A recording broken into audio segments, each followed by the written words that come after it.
La méditation de ce 22 novembre est intitulée « Le déversement de l'Esprit ». Mais vous recevrez une puissance, celle du Saint-Esprit survenant sur vous, et vous serez mes témoins à Jérusalem, dans toute la Judée, dans la Samarie et jusqu'aux extrémités de la terre. Acte 1, 8. L'Église chrétienne commença son existence en priant pour recevoir le Saint-Esprit. Elle était à ses débuts et sans la présence en personne du Christ.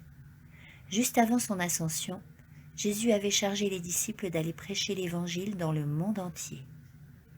En obéissant à l'ordre de leur maître, les disciples retournèrent à Jérusalem et pendant 10 jours, ils prièrent pour l'accomplissement de la promesse de Dieu.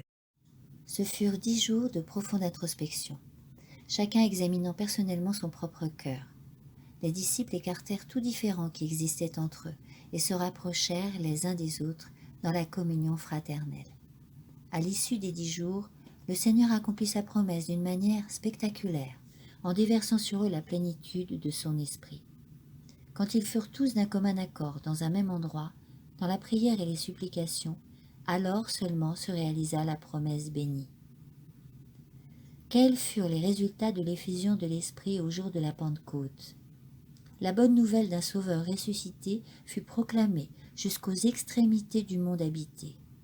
Les cœurs des disciples furent débordants d'une générosité si profonde, si totale et si complète, qu'ils se sentirent contraints à aller partout, jusqu'aux extrémités de la terre.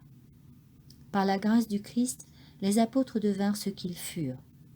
Ce fut une dévotion sincère et humble dans la prière fervente qui les rapprochèrent dans une étroite communion avec le Christ. Ils s'assirent ensemble avec lui dans les lieux célestes et réalisèrent l'étendue de leur dette envers lui.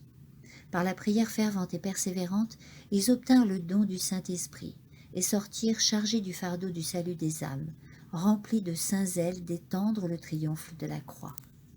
Pouvons-nous être moins fervents que les apôtres ? Ne pouvons-nous pas, par une foi vivante, réclamer les promesses qui les motivèrent, jusqu'au plus profond de leur être, à en appeler au Seigneur Jésus pour obtenir l'accomplissement de sa parole suivante ?